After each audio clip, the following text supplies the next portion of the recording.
Okay, so two years ago, I think it was, when we did our end-of-year survey of what would you like to see more of in Migdal, what would you like to see less of,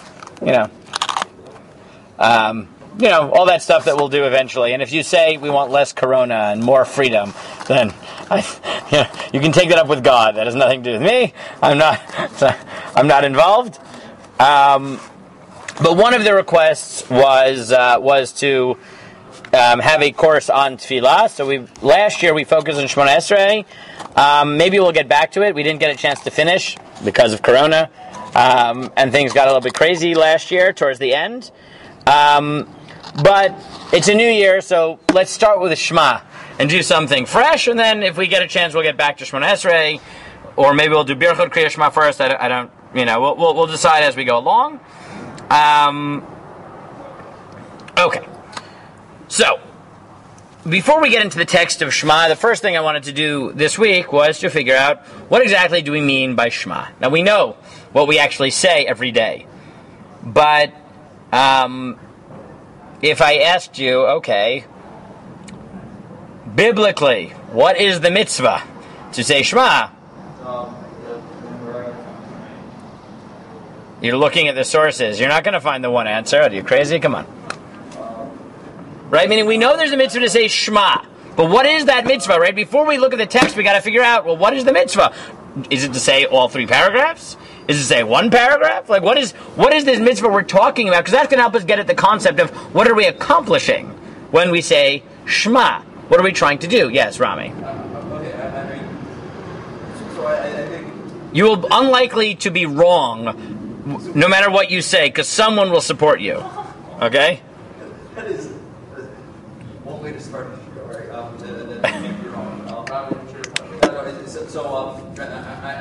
It's unlikely. It's not. The first 2 paragraphs at least. So like the S and okay, so Rami wants to take the position that the first 2 are part of Kriyat Shema. Will contain the self-referential. Okay, right. So that's a good reason, is they both have the self-referential say these things. Okay, good. Yeah. Could it be that there's, at the most basic level, some obligation to meditate on the ideas contained in the Shema? Very good. So Yonatan says maybe none of it is daraisa. Maybe there's a mitzvah to say something about something, right? Some people did something. And Rami's like, that can't be true. No, he's absolutely right. There are several Rishonim who say exactly what he said, right? So, and there are people who say what Rami said. So for both of you are right, but you understand the difference? And this is why I think that the halachic, we have to talk about the halacha first, before we talk, because if Yonatan is right, then Kriyat Shema is a misnomer. There's a mitzvah to be, let's say, mivakabel ol malchut shamayim, to accept God, whatever that means. Shema is a good way of doing it, but that's not actually what Shema is about. It's not about these words. According to Rami, no. There's something about these paragraphs that are important to say every day. Those are 2 very different visions. Don't we have a mitzvah to say every single word of it? We do, but is that biblical or is that rabbinic? Meaning, is it the Torah wants you to say these words every day, Rami, or the Torah wants you to think about God? And the rabbi said, hey, these psukim are really good psukim that talk about God. But you could have chosen something else. So yes, we definitely have to say the words, but is knowing whether that was the original mitzvah from the Torah or that was the rabbinic the rabbinic obligation, but to accomplish a meta value from the Torah, those are very different in terms of how you conceptualize what we call Shema. Yeah, Ezra. So the actual line of Shema, that's separate from the... Good, so Ezra says, well, why are you doing what Rami says and saying V'ahavta and Shema all together? Maybe Shema is different, yeah. Because I know there is like where with like kavanah, there's an actual requirement. Very good, and he says, Ezra says very, very, very well that the key to this might be the Gemara that is machloket. How much do you have to have kavanah for? Very good, Ezra. Baruch shekivanta. So far, no one has been wrong. That's what I said. No one has said something that isn't supported by a major rabbinic player yet. Okay. Yes. Could it also be that there's a synthesis too, that there's Yes. reflect on God and also to say Shema. 100%. 100%. 100%. See, now you've learned from me. You can start by being neat and then see hybrid categories. Like we saw with Hezegriya, the Ramban, and the Rashba, that I spent like a week trying to convince you that you had to be conceptually neat, and then the Ramban and the Rashba blew everything up and said, no, we love really complicated hybrid models. Yeah. Yes, you can have a hybrid model. Yes, Ezra. Also, the last paragraph, like, it seems like a source for it. Like, the source for that is, like, why does it, isn't the last paragraph, like, the reason is because of, say, Ziring, right? Drug deal, like that. Say it again? The reason for, like, Very good. Very good. And Ezra says, aha, and the third paragraph seems to be Shema in the sense that we say it then, but isn't it really about Zecher Tzim Mitzrayim? Isn't it a separate mitzvah? Very good. That's what most people think, except for the Rambam, who seems not that way. Very good. But you're 100% right. Okay, good. This is why I think it's important that before we get into the heart of Shema, that we talk about what is this thing we call Shema. Okay? Once we get to the Psukim, I think that Ray Shimel quoted him at least once in his Shiurim, but I'll try next week to actually bring the Sefer. Rabbi Lam wrote a book just in the first paragraph of Shema on analyzing it philosophically. It's excellent. We will draw on it a lot. Okay, but let's look at let's try to analyze this halachically.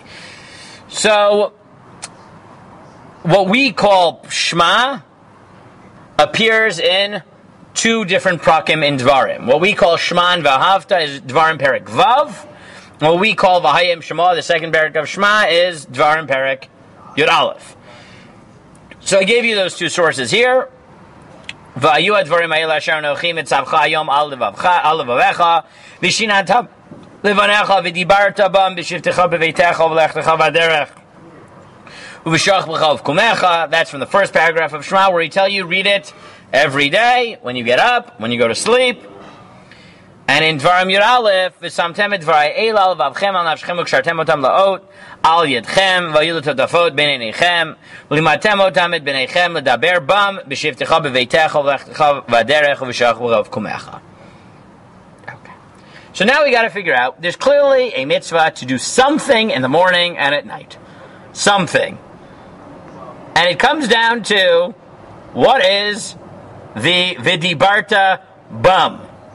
Or the ulimadtem otam. What are these things about which you should speak at morning and night? Now, if you didn't know we said Shema morning and night, and you looked at these psukim, what possibilities are open before you? So either it's the self-referential prakim, as you said before. So it could be, it's just the beginning of it, which would be a little bit weird. Could be. It could be, as Rami said before, the self-referential paragraphs, meaning whatever paragraph we're talking about, you're supposed to say it, which is the first and second paragraph of Shema. Or, if you wanted to support something like Yohanan, what would you say? It's simply a reflection. Yeah, because what's the context here? You should, Hadvarim Ha'ela, maybe that's more broad, the Torah, what the Torah represents. You should talk about them day and night. What texts? I don't know. Okay?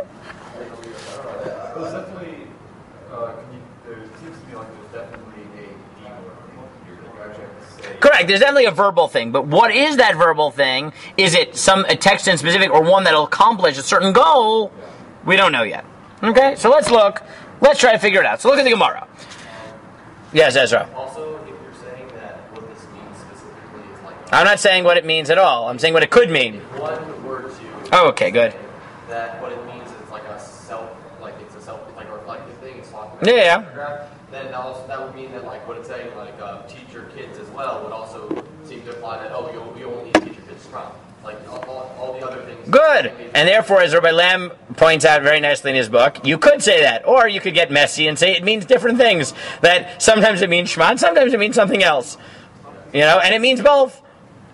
But yes, you're 100% right, Ezra. That there would be costs to that assessment. So let's look at the Gemara.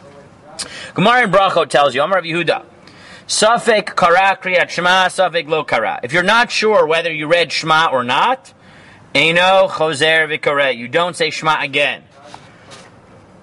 Safek Amar emet v'yatziv, Safek lo Amar choser v'omer emet v'yatziv. But if you aren't sure whether you said the bracha after Shema, you do repeat it.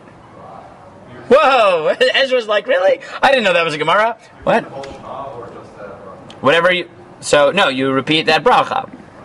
Right? So the Gemara says, why? Why? So tell me, the normal rule in ritual law is safek l'chomra safek derabanan l'kula. So if the Gemara says, if you're not sure if you said Shema, you go back. You don't go back. But if you're not sure you said emet v'yatziv, meaning the bracha right after Shema in the morning, that you do go back, what does that imply? The text is not deraita. That which is deraisa, which is The text itself is not. that Shema is not deraita, but what is?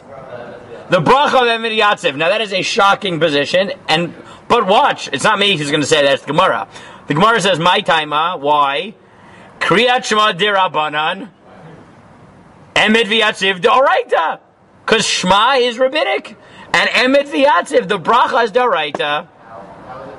I love you. You give me the best, like, Ezra, you're the best to have in a share. Oy vey, what? How? How could this be true? Good. So, who are you channeling? The Rabbi Yosef in the next word in the Gemara. Rabbi Yosef pipes up like Ezra and he says, Mativ Rabbi Yosef. Rabbi Yosef says, excuse me? Uvishach b'cha kumecha. Have you heard of the pasuk that says, thou shalt say Shema in the morning and at night? What did you do with that pasuk? Amar lei. Answer. Hahu b'divrei Torah ktiv. He answers exactly as Ezra did, which is, wait a second. It says that this is what you're supposed to teach your kids. You're only supposed to teach your kids Shema? No, it's Torah. You have to teach Torah morning and night. But Shema, v'hayu advar ma'ela, is not say Shema morning and night. It's teach Torah in the morning and night. Nothing to do with Shema. Oh, very good. Tanad. Then the Gemara says, Bal Keri, if someone is Tameh because of seminal emission, Meharher bilibo, so after Takanat Ezra. So Ezra said you're not allowed to daven, and you're not allowed to learn Torah when you're Tameh Tumat Keri. And then eventually we nullified Takanat Ezra. But in the time of Takanat Ezra, so Meharher bilibo, ve'ena mevarech lo lefanev lo la'achareh. So you think, but don't speak the brachot of Shema. Vala mazon, and when you're eating, mivarech lacharav, you bench, because benching is biblical. Right? V'achalta v'savato v'erachta. Ve'eno mivarech lefanav, you don't say bracha rishona, which is only derabanan. You don't say the bracha before eating. V'isa kadaydach emet v'yatziv deoraita. And if you think that emet v'yatziv is biblical, meaning the bracha, livarech lacharav, you should say the bracha even when you're tameh. Right? Because it's only a rabbinic tumah, or rabbinic implication of the tumah. So what does the Gemara say? My time of mivarech, imishum yitzia mitzrayim itkar lebet kriyat shema. No. When we say emet v'yatzev is biblical, maybe we don't mean the words are biblical. Why is it biblical? Because it talks about mitzrayim. Okay, one second. This is getting annoying. It talks about. Let me turn off the sound. Thank you. It talks about Mitzrayim, but didn't you say Mitzrayim already in Shema? Yeah.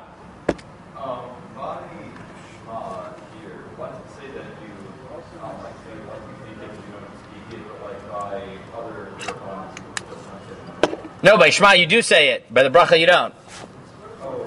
Right? And that's what the Gemara is trying to figure out. Basically, you say Shema, but you don't say Emet V'yatziv. Why not? Right? Emet V'yatziv is D'oraita. The Gemara says, no, maybe it's D'oraita because it's Yitzhak Mitzrayim. But you already said that in Shema, which interestingly seems to include the third paragraph of Shema in Shema. Even though the Gemara says, is it part of the mitzvah of Kriyat Shema? No, it's the mitzvah of Zecher Tzet Mitzrayim. So this Gemara is very complicated. There was something that you think is going to say, right? Yes. But then why doesn't that apply to the others?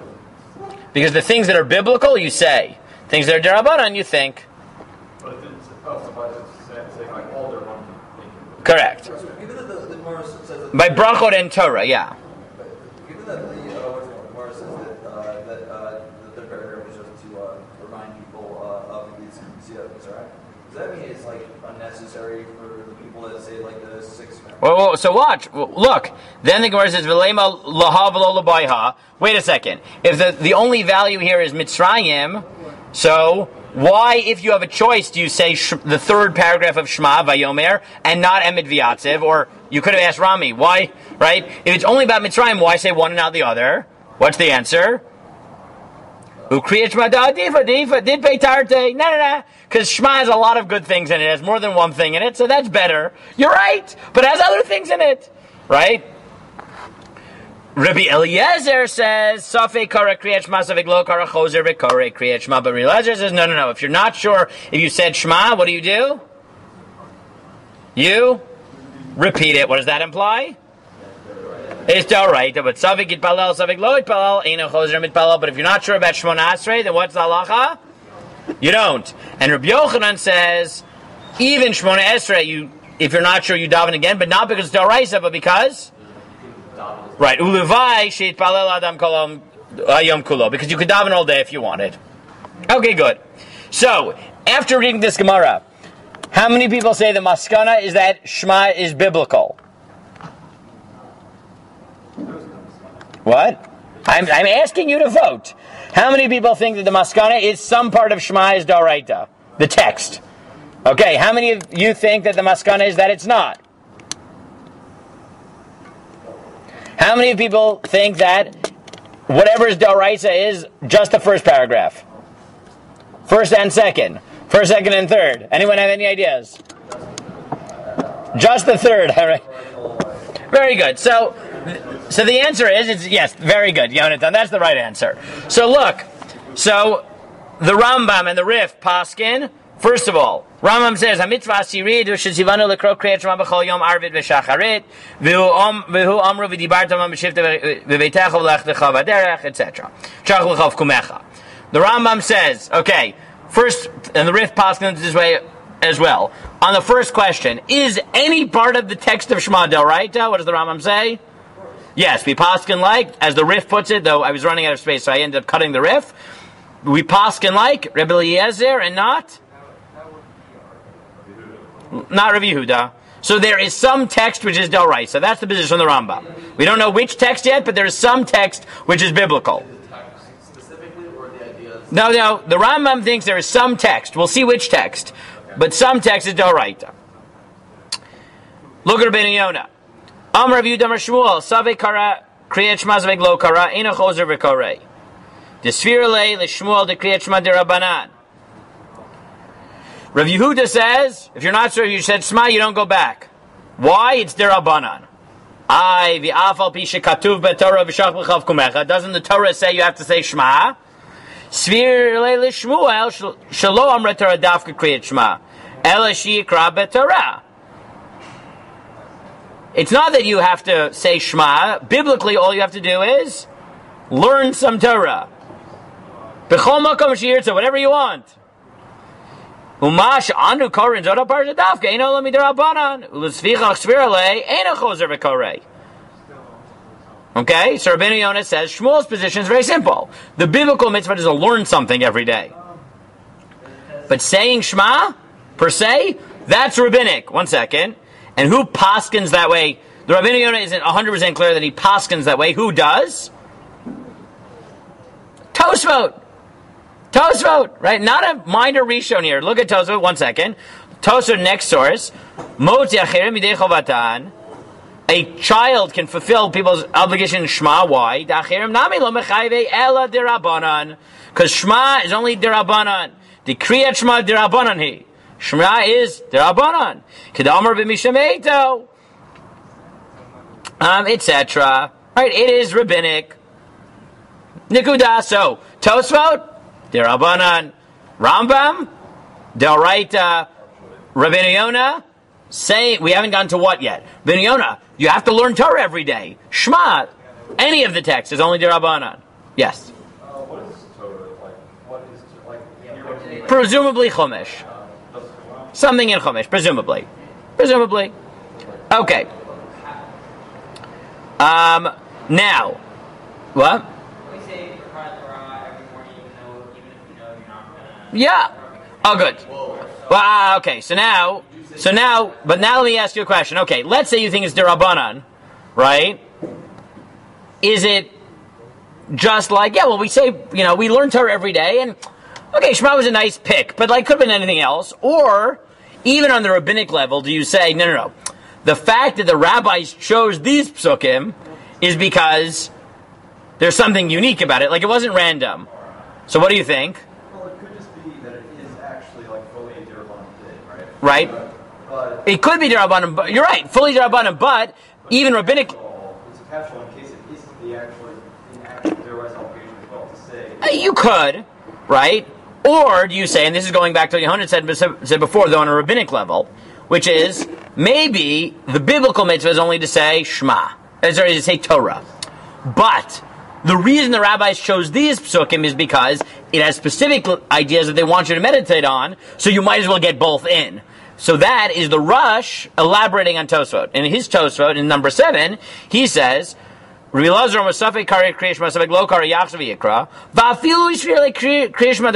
you think it's derabanan,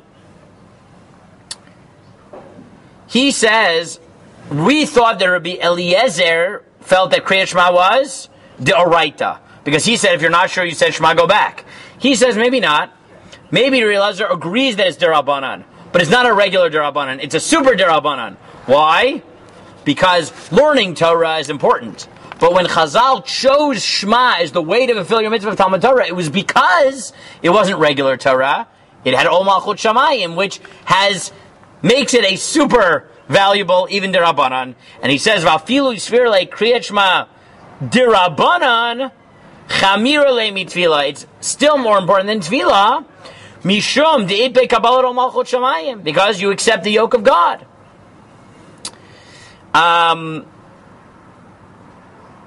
Now, there are Gemaras that imply that we really paskin d'oraita. So, for example, look at the Gemara Menachot Mem Gimel, which we did last year. The Gemara says that tzitzit, Rabbanan hay reitem otamay avdilei mibay lechdani reitem oto uschartem rei mitzvah zo zchor mitzvah acheret tluya bo. The rabbis say see tzitzit and remember a different mitzvah which is contingent on it. Which one? Ezo zozo Kriyat Shema. That's Shema. Why? Because what time are you allowed to say Kriyat Shema from? Mishiyakir ben Tchilat Lavan, when you can tell the difference between, right, Tchilat and Lavan. Right? This blue. Not just random blue. This blue and this white. Right? In the tzitzit. Now, in this Gemara, does it sound like Kriyat Shema is d'oraita?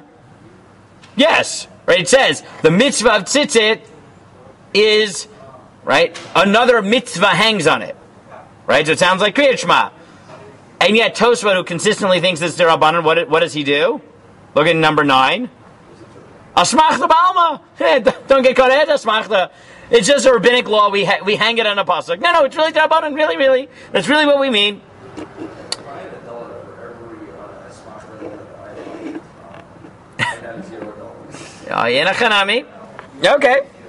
Okay. Good.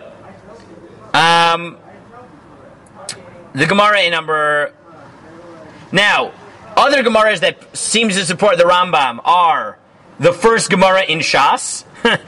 Literally the first Gemara, right? Remember that first Gemara where the Gemara says Me'ematai Koranit Shema, and the Gemara says Tana Akrak, right? Sorry, Tana Heichikai Diktanim Ematai. How can you say when do you say Shema? First tell me that you have to say Shema. What does the Gemara answer? Of course you have to say Shema, it's a pasuk. So, right? So that does sound like it's d'oraita. Tosfot presumably will say, nah, asmachta. The Gemara in Daf Chaf says women are exempt from Shema because it's a mitzvah to say Shema Grama. It's a time bound. Oh, isn't that obvious? No, you might have thought that they're obligated because it has Kabbalat Ol Malchut Shamayim, Kamashman, they're still not obligated. But it sounds like it's a mitzvah. Okay, good. Now, the truth is that at some level this might end up being a Machloket Bavli Yerushalmi. Because I can point to 10 different Bavlis that sound like the Rambam, but the Yerushalmi does seem to come much stronger on the Derabanan side, and that the mitzvah is to learn Torah. Shema just happens to be what we picked. And if you look, the Bavli tells the following story. Titanya, Chaverum shayu oskin beTorah, if you have people who are learning Torah, mafsikin lekriyat Shema ve'ein mafsikin letfilah. We tell them to stop learning Torah for Shema, but not for shemoneh-esrei. And Amar Rabbi Yochanan says, Lo shanu ela kagon Rishim ben Yochai v'chavei Rav. This isn't you, right? This is someone who learns Torah all day, like Rishim bar Yochai. He's patur from davening. You're not. Okay? What? Because he's a category of Torato Umanato. All he does all day is learn. If you get to that point that you do nothing but learn, you don't have to daven. Okay? But normal people do stop. Okay? In the Bavli, why does it seem like Rav Shimon Bar Yochai and his ilk don't have to say Shema? Because they're already involved. Because they're Torah not to osek b'mitzvah patram and a mitzvah or something like that. Right? It sounds like that. I mean, it could also just be because if we're going by the beginning Tosfot, that since they are already learning Torah, they don't have to. Good. So Yonatan's already saying, well, we can be fancy here and say, aha, if the mitzvah is really to learn Torah and the rabbis happen to pick Shema, so normal people should say Shema. But if you really are learning all day, so for you there's no preference. Now, it doesn't sound that way in the Bavli, but who says that explicitly? The Yerushalmi. Very good. Yonatan's very fancy schmancy lumdus is in fact the Yerushalmi. That's what the Yerushalmi says. The Yerushalmi says, Taman tanina and mafsikin lekriyat Shema vein mafsikin letfilah. You stop for Shema but not for shemoneh-esrei. Amar Rabbi Acha. Possibility one is because Kriyat Shema Dvar Torah, Tefillah Ein Dvar Torah. Possibility one is that normal people stop for Shema because it's biblical, and normal people don't stop for shemoneh-esrei because it's rabbinic, and presumably that's the simple read of the Bavli. But then the Yerushalmi continues, Amar Rabbi Ba, Kriyat Shema Zana Kavua, Tefillah Ein Zmana Kavua. No, it's not about Doraisa Derabanan. It's about what has a set time. Shema has a set time, shemoneh-esrei doesn't.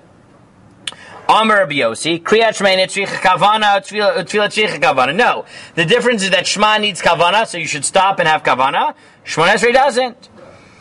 Amar Rabbi Mana.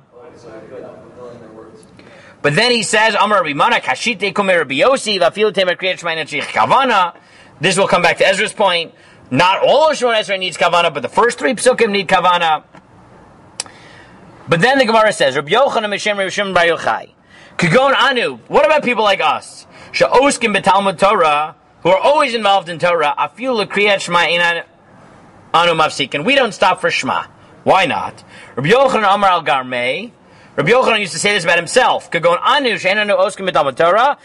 Afilu tefillah anu mafsikin. He said, Rabbi Shimon Bar Yochai learned all day. He didn't have to say Shema. We don't even learn Torah at all, so we have to say shemoneh-esrei. Right? Two extremes. Okay. Let's skip down a little bit to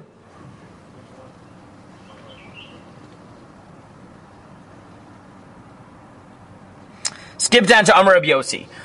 4 lines from the bottom. Amar Rabbi Yossi, Kumri Rabbi Yirmiyah. Asa de Rabbi Yochanan Rabbi Chanina ben Akavya, Detani Kote Svarim Utfilin Mezuzot, Mafsikin L'Kriyat Shema ben Mafsikin L'Tfilah. This goes like Rabbi Yossi, who says that Sofrim stop for Shema but not for shemoneh-esrei. And Rabbi Chanina ben Akiva, Kavya Amar Kshem Shema Mafsikin L'Kriyat Shema Kachazin L'Tfilah L'Tfilin, L'Shar Kol Mitzvot Shel Torah. So now the Gemara says, wait a second. Why don't you have to stop learning Torah for Shema? Doesn't Velomode Reb Shimon Bar Yochai Shamafsikin Lasot Sukkah Velu Lasot Lulav? Doesn't Reb Shimon Bar Yochai agree that if you were learning Torah you'd have to stop to do other mitzvot? Why is Shema different? Velitle LeRashbi. Doesn't Reb Shimon Bar Yochai hold that Alamed Amanat Lasot Velo Amanat Shelo Lasot that you have to learn it with intent to do, and if you have no intent to do the mitzvot, you shouldn't learn Torah? And if you do shalom shelo lasot, if you learn Torah with no intent of fulfilling the mitzvot, noach lo shelo nivra, it would be better if you were never created. And Amar Rabbi Yochanan halom shelo lasot noach lo sheilu nefcha shel yatol panav. Getting very graphic. It says if you learn Torah without the intent to do, it would have been better if your placenta had been turned backwards and shoved you back inside, right? Velo yatsa. What is... Why do I have 3... Oh, there we go. La'olam. So then the Gemara says, Taima Dirashbi, the Gemara answers, no. Kriyat Shema is different. Why? Zeshinun v'zeshinun. This is Torah and that's Torah. Ve'ein mevatel shinun v'pnei shinun. You don't stop learning to learn other Torah. Seems like a weird question. Oh, very good. So then, Lulav is to do the physical action. We say Shema is to learn Torah. Good, that's exactly what the Yerushalmi says, but in the Bavli, it doesn't sound that way. So it could be there's a Machlokas Bavli Yerushalmi. The Bavli thinks there's a mitzvah to say Shema per se, and therefore the only reason to say your pater is because Torato Umnato. But in the Yerushalmi, the reason to say you're pater from saying Shema when you learn Torah is because it's just a mitzvah of Talmud Torah. But then the Gemara says, but wait a second. The Mishnah says, "Vatanina korim mikan ve'ilach lo hifsik ka'adam shu kori b'Torah." We say that if you forgot to say Shema bismano, so you're allowed to say Shema later, but it's just like learning Torah. But if it's always just learning Torah, then what's the difference? So he says, you're right. Haba onata chaviva midivrei Torah. At its right time, it's Torah, but it's better than Torah. It's like Torah plus. Okay. You can say you're not fulfilling the Torah. But he says, but for Reb Shimon Bar Yochai, and this is very fancy lamdas, Amar Rav Yudin Rashbi, for normal people who only learn Torah part of the day, so Kriyat Shema is Torah plus in the morning and Torah regular after the 3 hours into the day. So they should say Shema and not just whatever they happen to be learning. But if you're Kulo Torah like Shimon Bar Yochai, then Kriyat Shema is no longer super Torah, it's regular Torah. Good luck figuring out that, Lamdus. But the point is that simple pshat is that the Yerushalmi, actually the Maskana, seems to think that biblically the mitzvah is just to say, to learn Torah, and Shema is just what the rabbis chose. And the Bavli, in enough places, seems to say that no, there's actually a mitzvah to say Shema. But even when the Bavli, as the Rosh says, or even when the position of the Rabbanon, as the Rosh says, it might be that it wasn't chosen randomly, right? That biblically you just have to learn. Rabbinically, we want you to say Torah that leads you to meditate on accepting God. According to the Rambam, that seems to be the Ikar Mitzvah on a biblical level. But it could be that this is really the Machloket Bavli and Yerushalmi. Yes? When you say that, like the mitzvah is to learn in the morning and at night. Correct. You could. That's presumably what the Yerushalmi believes. Past the morning, then you can't fulfill that mitzvah. Correct. You could say that it's specifically in the morning, and therefore once you do that, so then it's nice, but you didn't get that like kiyum. Yeah, you could definitely say that.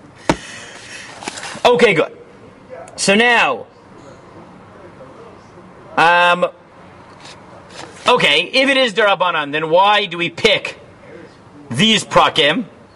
So one possibility, as the Rosh said, is Kabbalat ol Malchut Shamayim. We think it's important for you to accept God. So then it's entirely unnecessary to add information to the one. Yeah, I mean we'll talk about Baruch Shem. We will. But the Yerushalmi, continuing on its very interesting position, says the following. The Yerushalmi in Parak Aleph Halacha says, Mipnei ma korin shtei parshei halalu b'chol yom. Why do you say the first two paragraphs of Shema? So the simple pshat according to the Rambam, what's the answer? Why do you say the first paragraphs of Shema? God said so, thank you. Very simple. Reb Levi, Reb Simon Omar, Mipnei shekatuv behen shchiva v'kima. That's Reb Simon's example, which is, because it says, say this in the morning and at night. Okay? Sounds like you should say it. Rabbi Levi Amar, no. Because in Shema there are hints to all of the Aseret HaDibrot. Shema Yisrael is like Anochi Hashem Elokecha. What about like low? Yes, I didn't give you the whole Yerushalmi. Yerushalmi goes on to explain all 10. Okay? Yes, all 10. Lo sasuru acharei levavchem acharei einechem, which Chazal understand as very good. So it could be that the machlokes is even within the Yerushalmi, right? That Rabbi Simon says, why do you say Shema in the morning and at night? Because it says, say it in the morning and at night, i.e. it's biblical. And Rabbi Levi says, no, it's because these paragraphs are good paragraphs to say. It's really just Talmud Torah, but it's good. Possibility one was the Rosh said, which is Kabbalat al Malchut Shamayim. Possibility two, because, Aseret HaDibrot. Why don't we say the actual Aseret HaDibrot? Good question. Yerushalmi deals with that. Right? It could be because the early Christians were very into the Aseret HaDibrot, so we didn't like them. We didn't like overemphasizing them because of the minim, which the Gemara says. Okay. Fine. So I guess the process And as the Keren Orah says in number 15, Umazu she'ela mipnei ma'korim parashat Leilu. What do you mean? What type of question is this? If you think it's biblical, so obviously you have to say Shema. She said it must be Shema mina the Chamkavu parashat Leilu. This must be going according to the position that it's rabbinic, that the rabbis chose it. And what they're asking, and that's why the Gemara continues and said they used to say Aseret HaDibrot every day, right? But they stopped, so instead we say Shema. Okay, good. So what we've seen so far is that the assumption that we all lived with, that Shema is Deoraisa, suddenly you realize, yeah, that's the Rambam, and it is admittedly the simple implication of the Bavli in a few places, but there are places in the Bavli that sound not that way, and there are major people like Tosfot who think it's all Derabanan, the mitzvah is in the Torah, is just to learn Torah. The Yerushalmi seems to have a machlokas about this, because it really does think that saying Shema is just a kiyum in Talmud Torah. And then you got to ask, okay, then what is the importance of Shema? If you think it's biblical, you say these psukim because that's what God wanted, and now we got to figure out why. But rabbinically, you got to figure out why. So here we get a hint. The Rosh says, yes, the only biblical mitzvah is to learn Torah, but we chose these psukim because we also want you to be Mekabel ol Malchut Shamayim. And the Yerushalmi, as the Keren Orah invokes, is, no, we want you to learn Torah, and we want you really to say Aseret HaDibrot, and there were technical reasons why we didn't just say the Aseret HaDibrot. Instead we said Shema that hints at it. Okay? Right? And this is why I said at the beginning, before we read Shema, it's important to figure out, why do we say Shema to begin with? Is it a mitzvah? Because suddenly you realize that your assumption, which I assume we're all influenced by the Rambam on this, and the poskim who poskim like him, that, well, of course we say Shema. God said say it. That's not obvious. Right? It might be that really you have to learn Torah, and that forces us to really say, no, you really only have to learn Torah. So why do we say these? Because it's special Torah. Because you should be thinking about the Aseret HaDibrot. Because you should be thinking about Kabbalah Malchut Shamayim. Yes?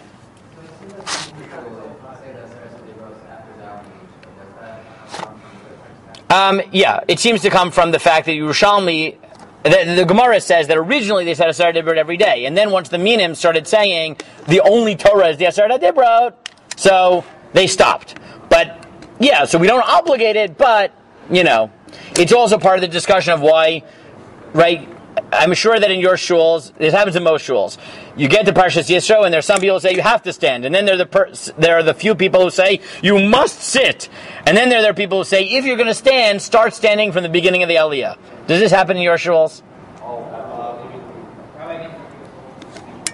Well, the reason is based on this, is the people who say don't stand at all are following the Rambam, who says, well, you're not supposed to show that the Aseret HaDibrot are unique, because that's what the Minim did. So don't stand. And so they'll dafka sit. And then there'll be people who say, no, they really are unique. Take this Gemara as evidence. Stand. And then the people will say, I'll have my cake and eat it too. Start standing the beginning of the Aliyah. And that shows the Aseret HaDibrot are special, but you're not distinguishing it from other psukim, because you're also standing for other psukim, and you'll get a little bit of everything. Right? This is where it comes from. Right? This is where it comes from. Okay? It's 5 minutes to. Fine. Let me read one more source, and I guess next week we'll pick up with the question of, okay, if it is biblical, which paragraph, and start to think about what are each of the prakim accomplishing. Because so far we started to see what are these prakim supposed to be accomplishing. We started. Right? It's really a kiyum in Talmud Torah, but it's Talmud Torah plus Aseret HaDibrot. Talmud Torah plus Kabbalah ol Malchut Shamayim. But we'll see that this question will become much more heightened when we ask the next question, which is, okay, if it is biblical, which paragraphs are biblical? And depending on how we conceptualize the point of Kriyat Shema, we're going to get different answers to that question. But let's look at one more source, the Shagas Aryeh. Shagas Aryeh says, V'imkein l'shmuel damar Kriyat Shema derabbanan ma'avsikim Kriyat Shema yoter mitfilah. V'nearly the l'shmuel the high time of ma'avsikim l'Kriyat Shema. Af al gav de l'chavrei oskim b'Torah Kriyat Shema ein elam midrabbanan. The Chayiv and Dilvel Malchut Shamayim Echmiru B'cham Yoter Mitfilah. Same as the Keren Orah, right? That even if you think it's rabbinic, there's a reason they chose these paragraphs, and it might be uniquely machmir, which is Kabbalah ol Malchut Shamayim. So far we've seen from the Rosh, Keren Orah, Shagas Aryeh, that even if we think it's Derabanan, right, there are unique reasons that we would pick these paragraphs. So what we're going to do next week, because it's already 56, is read very carefully this Gemara in 17, which is the one that Ezra talked about before. Ezra, you'll get your day in court next week, which is, if you have to say Kriyat Shema B'chavana, what do you have to say with Chavana? Because that's going to be the next halachic question that will shed light on this. Once we see those two halachic questions, then I guess we can start tackling Shema itself, once we know why we say this thing called Shema. But we'll do that next week.